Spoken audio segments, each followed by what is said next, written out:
Hi everyone, you're very welcome to InspiredStartups.com. Today we're in Fitter, Faster, Stronger, one of the country's leading fitness communities. It's been described as a really innovative small business gym. We're very excited to be talking to Rory McInerney, the director and founder of Fitter, Faster, Stronger. So hi everyone, and you're very welcome to InspiredStartups.com. Today we're in the Fitter, Faster, Stronger gym in Dublin City Centre. We're delighted to be talking to Rory McInerney, the director and founder of this gym. And it's a gym, newish enough gym. It's around about 18 months, but it's definitely had a big impact on the fitness community in Dublin City. So thanks so much for taking the time to talk to us today. No problem, my pleasure. Brilliant. So, like I said, it's fairly new gym in the city, and why I was so excited to be talking to you today is I have trained in a lot of gyms in the city, done a lot of personal training, and definitely there is something very unique about this gym. So tell us a little bit about the gym and what you offer here. Well, firstly, thanks very much. Basically, what we are is it's an environment where we specialise in small group training. The whole vision of the place is that we're looking to bring, obviously my background is in sports science. Kieran Ruddock, he's the co-founder and second director of FFS. We're looking to bring sort of a sports science approach to members of the general public that wouldn't typically have access to that kind of training or support staff. So what we've done basically is created three very basic programs: strength training, high intensity training, metabolic conditioning, whatever you like to call it, and then a more functional mode of training. Basically, whatever your goals are, whether it's sports specific, fat loss, strength development, or just to move and feel better, your training goals will fit into some combination of those three types of training. And as I said, the main thing is the atmosphere that we create here, which is just as important. The members and the people that come to train, they have to buy into that. And it's something that we've had great success with so far. We've got a great group of people training here. So your background is sports science. Yep. So where did the idea for that kind of training program come from? Mostly through experience. To be honest, when I was in college, my main drive was to end up working with professional athletes, some kind of professional sports setting. Rugby is my own background. But what happened when I finished college, I went into some rugby coaching. The first thing I saw with underage rugby coaching was the glaring lack of education that these kids were getting in terms of functional training, what's actually going to benefit their sport. So I just kind of thought, well, if these guys are getting that and they're involved in setups where health promotion and fitness for rugby is a big thing, what are people getting outside of rugby, outside of sport, who weren't involved in any kind of serious activity growing up? They're just recreational athletes, as we'd like to call them. Basically, it was kind of worrying to think what kind of information those people are getting and what type of training they're doing. That and a combination of throughout college, friends, family for years coming to me looking for advice on training, and just being amazed by this level of service that they were getting in their own gyms, whether it's commercial gym or whatever it might be. And we just kind of sat down with Kieran after coming up with a few ideas. I basically said to him, look, I'm thinking of doing this. And we fleshed out a few ideas, and all of a sudden we had a pretty good idea, and we kind of decided to kick things on from there. Okay, brilliant. So you have your idea at that point. How did you go about, did you go down the route of government schemes for funding, or did you hit the banks, or how did you approach that side of it? Well, with the location here that we are on Leeson Street, I'd actually had this earmarked for a few different things for a while beforehand. I saw the location and thought it wasn't anything like it looks like now. There was a lot of work went into it, probably misdirected work at the start. A little bit of direction would have been helped, I'd say, in terms of actually getting the place ready. We learned a few lessons pretty quickly. But we knew that we wanted to do something in the city centre. I knew that the target market that we were looking for, which is kind of 23 to 40, 45 year olds, typically young working professionals with reasonable levels of disposable income, that are either playing sport or have played sport in the past, would make up a large amount of our target market. I knew that this is where we needed to be. What we wanted to do then was look at, say, tapping into the sports section as well, but very quickly the model changed in terms of the first target group that we were servicing, i.e. the young professionals I'm talking about. It just seemed to take off. The demand was there so quickly that the business model shifted slightly. We took a step away from the sports and step away from working with sports squads, and decided that was really where we needed to kind of look to make our path at the start. So did you have a business background, or did you get advice from people? Like you said, there was some hard lessons learned in the early days. Like, where did you? Well, I don't have a business background. I've worked, we had a B&B at home in Kilkenny growing up, so I would have basically helped run the business from a very young age. I've worked in bars throughout college, nightclubs. Kind of started from very basic roles up to assistant manager position, where I would have had a good idea in terms of things like credit control, how to actually run a business to a very small extent. There's a lot more went into it, as I realised when we opened. But the biggest thing that I was confident with, and having sat down with Kieran, we were confident that if we designed the correct training model and kept things very simple, everybody's got strengths and weaknesses in businesses. Our strength was going to be our background in sports science and our background in training. If we could bring something to the market that was very, very strong, and that would offer something that if we kept the business model very simple, that we'd succeed. We didn't need to complicate things and expose our weaknesses early on. And in terms of the lessons you're talking about learning, I'm very lucky to have my grandfather and my father have been excellent mentors to me throughout the process. My dad in particular, right from the start, even in terms of very basic things from accounting, how to track very, very basic information at the start that could easily be overlooked when you've got 20, 30 people coming in to try a class one evening. You got to have the boards ready. You got to have the session set up. It's very important to make sure you're tracking all the information before they leave, get the leads. So afterwards, the next day, we can actually look to generate sales. Things like that really, really helped from the start, that if I didn't have that kind of support, we don't know where we'd be now. Mm-hmm.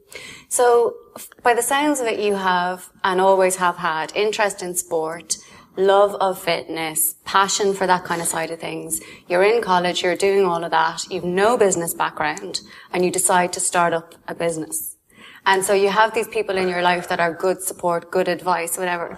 But is there a bit of a chancer kind of in you, a bit of a risk taker? People that know me might say that could be the case. To be honest, and without sounding sort of arrogant in any way, I was never in doubt that this would succeed. Where the idea really started to take grip was I was doing a bit of travelling. I was coaching rugby in Trinidad. As soon as I finished college, the first job I had was as a rugby development officer in Trinidad and Tobago. I went there for 4 months. I came home for a brief period at Christmas. I did a little bit of travelling after Christmas, and I had a lot of time on my hands when I was in Trinidad. I was fresh out of college. I had an idea of what I wanted to do. So I had a lot of time to actually sit down and plan it. So while I was away, I sat down, I looked at what was out there. So I knew where I wanted to be. As I said, I saw this place. I knew that Leeson Street was a good location. I'd done my market research from abroad, while I had that time on my hands. So when I came back, I kind of had everything priced up. I had a rough idea of the training model, which is when myself and Kieran fleshed it out more.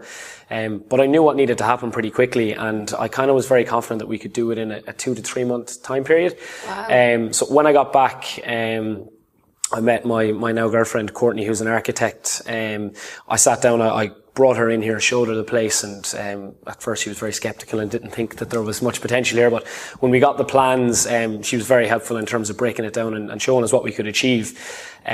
So I think the biggest surprise then was once we'd had the plans done, I priced everything up. I'd spoken to, as I said, my father, my grandfather, and we just literally, all of a sudden it happened. It got to a point where I was kind of not fed up kind of planning it, but I felt so prepared because I'd had time before I even touched back in Ireland to, as soon as I got back, I had the wheels in motion straight away. Even though I was working on other projects, I was coaching rugby, I was picking up hours in a bar, I was working in a gym supply company which actually helped links to get the equipment. It was all kind of part of my plan as soon as I got back to Ireland that Christmas. And then sort of it just over the next couple of months, the idea just started to happen. Next thing I know, we were signing the lease, we'd placed the order, and I was never in doubt. I was very confident because I'd had that much time to prepare. Nothing was rushed. Myself and Kieran and William, who's one of our coaches now, before William even started here, he was working with Munster at the time. His input was crucial. I sat down with him just as a friend. I was in school with him and told him what I was trying to do. And the fact that a guy who's working with Munster Rugby was very excited about the idea and said, this has got potential, I was very, very confident from the start that it would succeed.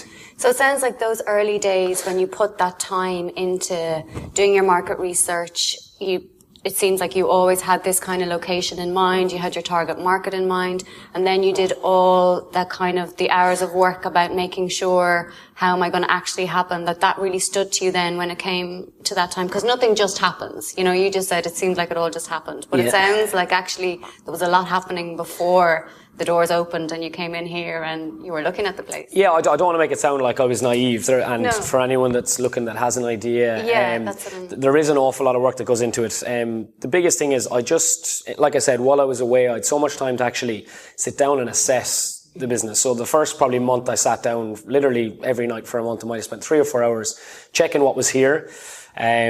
Thinking of the type of training model and saying, is it viable? And literally one night you'll say yes, the next night you'll say no, the other night you'll say maybe. You don't really know. And you've got to convince yourself that you've got the drive to make this work. You've got to convince yourself that your model is going to work. Mm-hmm. And then once you've done that, which can take a long time, then there's an awful lot of work in terms of actually planning step by step what happens. After sort of that 6-month period, everything comes together very quickly. But if that's 6 months, you can't just say, okay, I'm going to open a gym. Mm-hmm. When we opened the doors, everything was very, very well prepared. From the very first night, we had a soft launch where we had a lot of friends in. You know, and even on those times, I felt like it wasn't like our eyes were opened in any way. It went sort of as well as we hoped. Now, it didn't go perfectly. There was issues, but we were really well prepared. And the biggest thing is it comes down to, it's a testament to Kieran as well. You have to be very critical of everything that you're doing. So from really, really simple things to the way the training is going to be planned, the way your pricing structure is going to be there. You've got to be extremely critical and be very, very confident in what you're actually doing, because your clients, your potential clients will see that. If there's any doubt there, if you're not certain, they'll know that you're not prepared for what you're doing. They'll know that they're not going to hand over their money to somebody who's not sure what they're about, who's not sure that the service is going to be up to the standard that they're saying it is. So the preparation is definitely key. And like I said, for anyone who's looking at starting any kind of business, firstly, you've got to get yourself on track and say, am I the right person for this job? Am I the right guy who's going to put this brand together? If I'm not, and you're still really passionate about it, who do I need to get involved? Who do I need to help me to make sure this will succeed? Because you can't have any doubt in your mind. Once the door's open, that's it, you're committed. It's very, very difficult to just walk away. And that sounds like another good tip then for people as well, is to be able to be self-reflective and self-critical about what they're actually doing and is it working, and be able to take a step back from it maybe. Absolutely. Reassess. Yeah. Absolutely. Like I said, that first month, it was, okay, I've got a great idea here. I called my dad very excited and said, look, you know, I've got a really good idea. And he obviously grounded me quite quickly and said, have a think about it, which is where, you know, voice your opinions is one thing I'd say. Obviously be careful who you want to speak to, but if you have someone who's kind of a safe corner for you, it's very important that you flesh things out with them. They'll ground you quite quickly, or they'll push you on and say, actually, you've got something really good here. It's really good to kind of voice your opinion in that regard. But absolutely, you need to be self-critical. You need to be critical of your ideas, but also of yourself. So, for example, this industry, my degree in sports science isn't worth that much to somebody that walks in the door and instantly I can't develop a rapport with. If you're not a people person, who do you want at front of house in your restaurant or your cafe or whatever it might be? You might be great at running numbers. You don't want to be the guy that's out there and that's cold with people. You get the right person to do that to help your business succeed. So you can't have notions about yourself and you can't say, okay, I'm the right guy to tick all the boxes. If you are, that's great. But there's very few people out there, myself included, that can do all that. So you've got to highlight your weaknesses as well as your strengths. Don't just be criticism can be positive as well. So if you've got a strength, look to enhance that. Look to promote that strength, and then basically always work on your weaknesses. Always work on your weaknesses. You mentioned some of your team there. How did you go about building your team? Well, like I said, Kieran, we'd been very good friends throughout college. We'd worked together throughout college. We did our thesis together, and we were just very, very good friends. And obviously, I'd had the idea while I was in Trinidad. When I came back, I remember it very clearly. I met up with him for a burrito. We sat down and I talked to him about what I'd seen in Trinidad, what I'd seen since I'd left college. I'd spoke to him about kind of the idea I had fairly well fleshed out, and just asked him his thoughts. I said, what do you think? It wasn't actually a business proposal at the time. I just wanted to get his advice, because he'd obviously been playing rugby with Leinster. He'd been involved in elite sport for a while, and he's just a really good guy to sit down and talk to. Very, very pragmatic about everything. He'd be, again, not one that's afraid to point holes in things. If he sees an issue, he'll put it out there, but never just for the sake of it. There's always something at the back of it. So there's an issue with this, but why have you thought about this? So we got a couple of great ideas going, and like I said, I went away traveling again for a few more months. And when I came back, he was about to start work with something else, and I sort of said, I actually really want you to do this with me. If there's going to be anyone who I want to commit to something like this long term with, you're the guy. Very, very tough for him in that situation, because he was obviously at a big part in his life as well. He was about to start employment, and to kind of try and pull him away from that to come work with something that had no guarantee, no certainty whatsoever. I had to really kind of, give him ownership as well of the idea, the philosophy, let him put his stamp on it. And just the fact that you've got a guy like that in your corner, who's as committed as you are to it right from the start, makes such a big difference. Even just from a personal point of view, having, not professionally is very important, but the kind of guy that he'll literally do anything he can to help you. If he sees you're stuck, he'd look at you and say, okay, you look tired, go home, I'll pick up your slack. That's not something that you're going to get from someone that you come in and you're paying 10, 15 euro an hour or whatever it is, because let's be honest, with a startup, there's not huge money there at the start. And that's one bit of advice I would give is, prepare to be broke, for a while. Obviously, it's a good, motivational factor. But you gotta have the right people around you at the start. You gotta have people who are going to grind with you, who are literally don't have a problem working 16, 17, 18 hour days, leaving here at 11 o'clock at night, back in at 5 o'clock in the morning. But in saying that, they've got to be the right people, and they've got to be motivated. They've got to be in it for the right reasons as well. And then in terms of expanding the team, we've been very, very fortunate. So when people say don't do business with friends, I'll find out in time whether that's a good thing or a bad thing. But we have Mike, he's our operations manager here. I've known Mike for years. He was looking for an opportunity to get involved in something that's growing. He came in at a great time for us. We were literally sort of almost overrun with the demand that we were getting. He came in and he's running the operations of the gym, so that's basically freed me up to step out a little bit more, work with more clients, opposed to being in the office all the time. He's done a great job of basically filling the gym, keeping interest in it, and helping the model take over. And then William, obviously, he's come in, having worked with Munster for years, but his level of expertise has just, in terms of the members, the feedback, they love him. You got to get guys on board who bring something different to what you bring to the table. There's no point in having everybody that's like-minded. They all need to have something that contributes to make your business or your brand better. So we have a really, really good balance here. And that's the one bit of advice I give to people, is that, you have to be willing to sort of move away sometimes from what you think your strengths are. Like I said, identify those weaknesses and get the right people on board that can make up for that shortfall. And then you're going to have a really well-rounded team that'll help your business. Absolutely. So you've got your idea, you're pretty confident about it, you've got your location, your business, your team. And so all of a sudden you're a small business in a big fitness world. Yeah. How do you then look at, do you stay at this level or do you expand? And, some of the things that maybe make the business pretty unique, at the moment.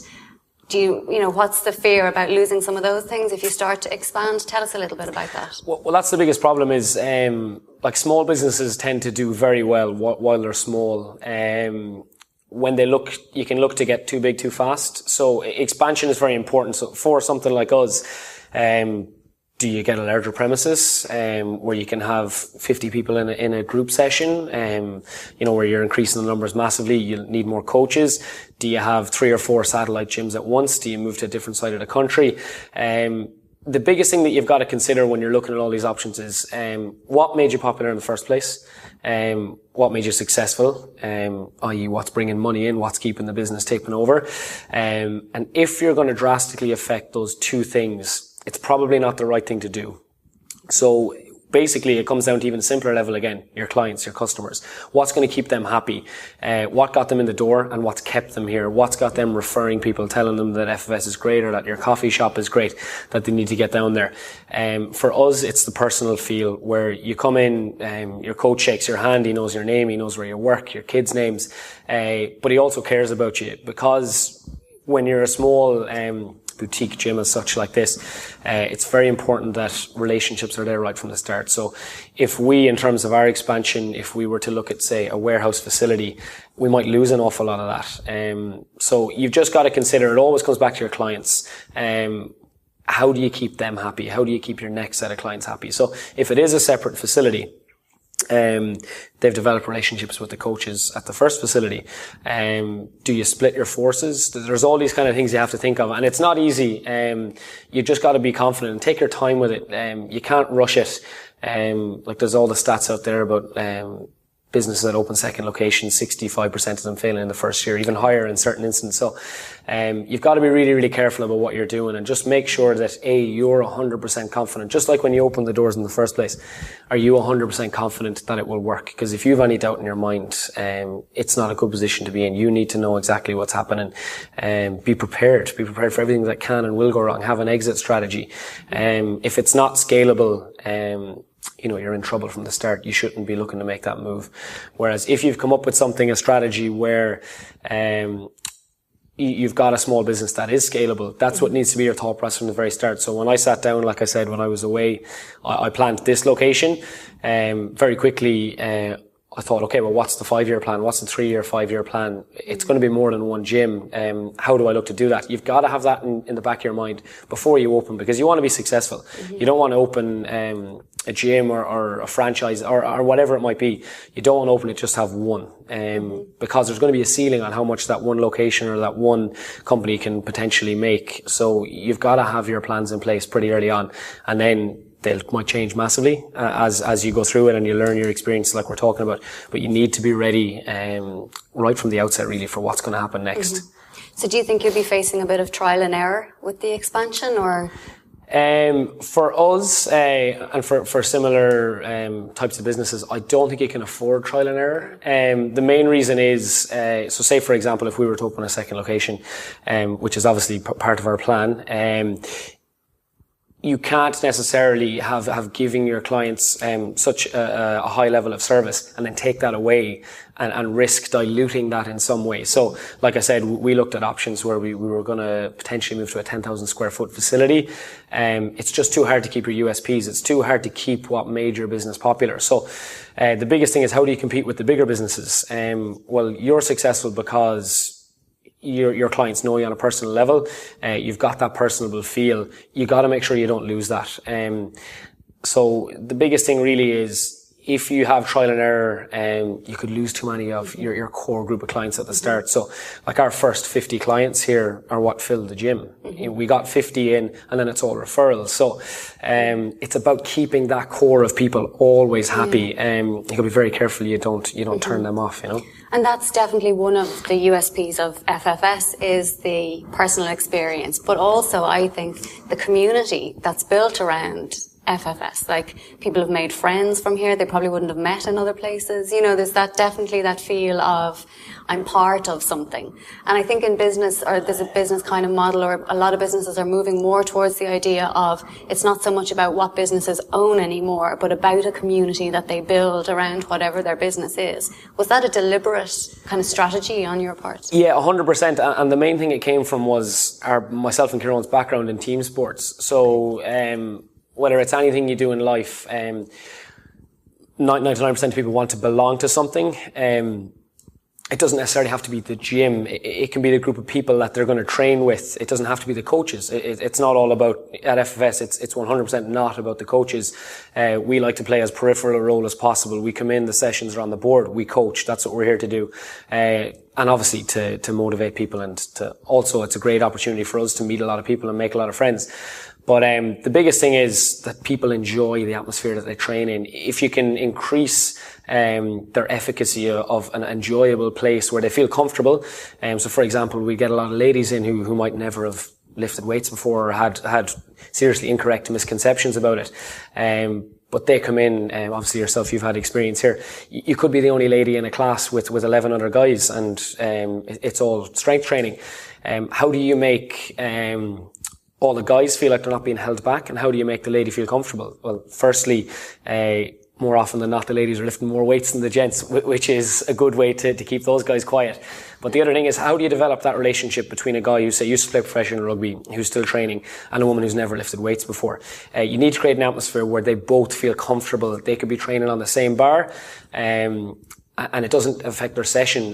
They're still both focused on what they're doing, but in their rest break, they can turn around and chat to each other.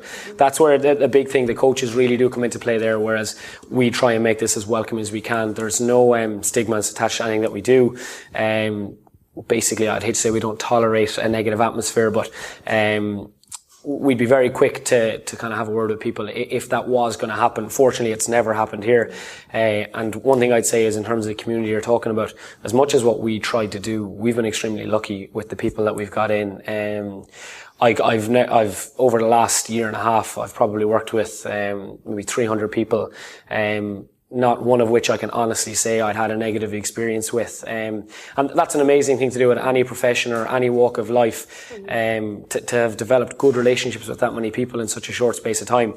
And it's that carries across. People, if there was a bad atmosphere, people wouldn't want to come and train. So, that community, it was definitely intentional, but we've been very, very fortunate for the group of people that we've had in. So, for example, people have, made connections where they've got jobs from people who have trained here. Relationships have started. Several of our clients are getting married. They knew each other before they came here. But you know, it's that kind of atmosphere where, people meet each other, they make friends. Yourself, I'm sure you've got a couple of contacts out here that you mightn't have had before. You know, people you go for a coffee with. And it's great. Like when we see people, if I'm out walking on the road and I see two members who never knew each other a few weeks ago sharing a coffee over the lunch break, that does give you, it definitely gives you a rush apart from training aside, you know. So from when you had the idea and you're sitting down at the table with your dad or with Kieran or whoever, and to now, is it what you thought it would be? Yes and no. The training model itself is, the workload, you think you're prepared. Everyone tells you you've no idea how much work you're in for, and you're sort of, that's where I probably was naive. I said, okay, look, I don't mind working 20 hours a day. I don't mind doing whatever.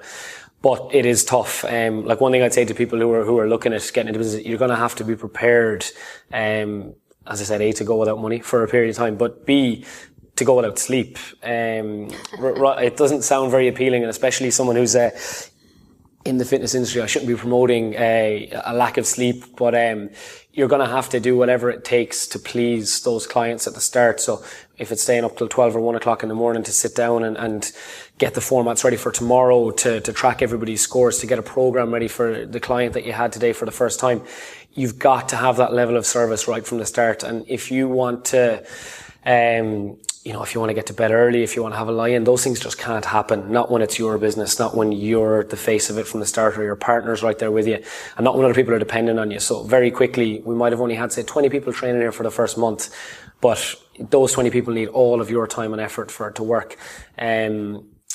It really is just a case of sacrifice at the start.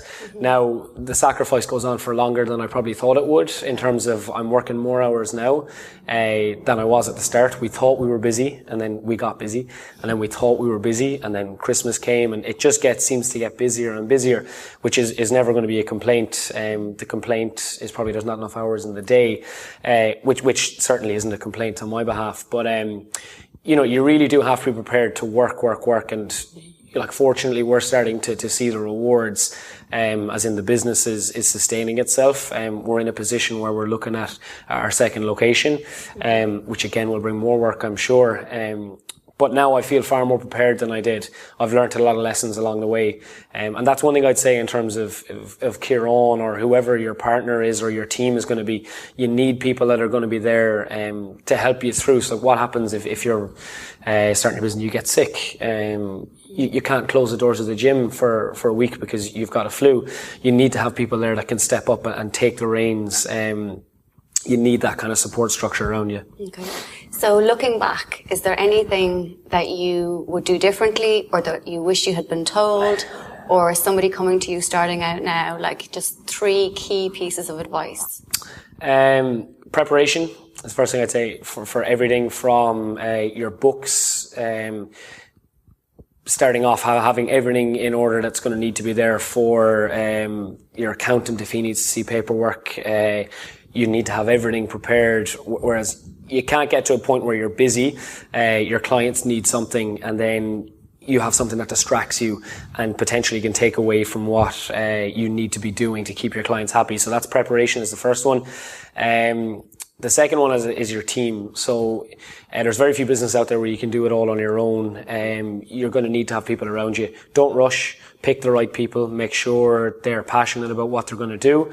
And then the third thing would probably be make sure that you don't sell yourself short. At the very start, you're basically sacrificing an awful lot of what you have, whether it's money that you've saved for your life and you're putting into a business, your time, which is probably the most valuable thing that you've got.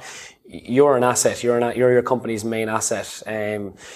Every hour of work that you put into something is worth an awful lot of money because it's building your brand, it's building your company, it's building relationships, it's doing something. So don't undervalue yourself. Don't look to give everything away for free. There'll obviously be a portion of that. That's good marketing. That's where that comes in. But don't undervalue your time. Don't undervalue your effort, and make sure that people see that. Make sure that people value you as well as valuing yourself. But if you don't have that self-importance or that self-worth at the start, it's very, very difficult. You'll end up wasting an awful lot of time. It could be 6 months in where you're still giving things away for free. You've got to be prepared to sort of say, look, my product is worth something. I'm worth something. If you're a sole trader or whatever it is, and people need to see that, they need to believe that. So you really need to believe that right from the start. So believing in yourself. Absolutely. It's crucial. People talk about having a chip on their shoulder when they go into business. You don't have to go to that extent, but you've got to be supremely confident in what you're doing. You have to have pulled everything apart, every other gym, every other restaurant, whatever it is. You have had to say, I can do it better. It doesn't mean they're doing a bad job, because there's a lot of great businesses out there, but you've got to have something that says, I can do this better. I can be the best at what I want to do. My company can be the best. It can offer the best service. If you don't believe that, what's the point? And you're lecturing in California in October on small businesses and small business expansion. You want to tell us a little bit about that? Yeah, basically I've been invited to speak at a conference in Santa Monica. The topic is similar to what we're talking about in terms of how to grow your small business into a big one, how to not dilute your USPs, proper mechanisms of expansion, basically the pitfalls of sort of what we did here, kind of put in a more palatable form, and basically just kind of looking very similar to what hopefully your viewers are going to get from this, an idea of what's involved, but also how to take on bigger businesses. How can a small business become a big business? It doesn't have to change. It doesn't have to become, so we don't have to become a global gym to be a big business. We don't have to have 20, 30 gyms scattered across the country. Obviously, that's something that we're hoping to do at some point down the line. But you need to make sure that, like I said, when you start off at the start, that your business is scalable, that you can become a big business with a small model. Brilliant. Okay. So I have a quick fire round of questions for you now. Okay. And you can tell me afterwards if some of them made any sense or not. Okay. But we'll just see how you go and how about take a drink there first. Okay. So they're a mix of business questions and sporting questions. Okay. So marketing strategy or word of mouth? Word of mouth. Squats or lunges? Lunges. The business of fitness or the science of fitness? Science of fitness. Strength training or cardio training? Strength training. Right team or right funding? Right team. Food or rugby? Both. Same time? Food. Big profits or fun at work? Both again. US or Europe for the Ryder Cup this year? Europe. And next year, FFS to be #1 gym in the country, or Ireland to win the Rugby World Cup? I'd seem very selfish if I said FS. I'm going to have to go Ireland to win the World Cup. We can always become #1 the year after. Brilliant. Yeah. So tell us where people can find you online and you and FFS. You can, FFS.ie is the website. Basically all the information is there.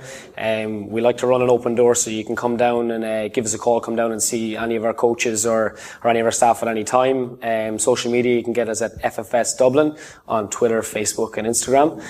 Catch all of our bad jokes there as we go. Brilliant. Yeah. Thanks so much for talking to us. Brilliant. Thank you. Cheers. So that's it. So don't forget to check out inspiredstartups.com and to check out the other interviews that we've done with entrepreneurs and startups on the YouTube channel. Thanks.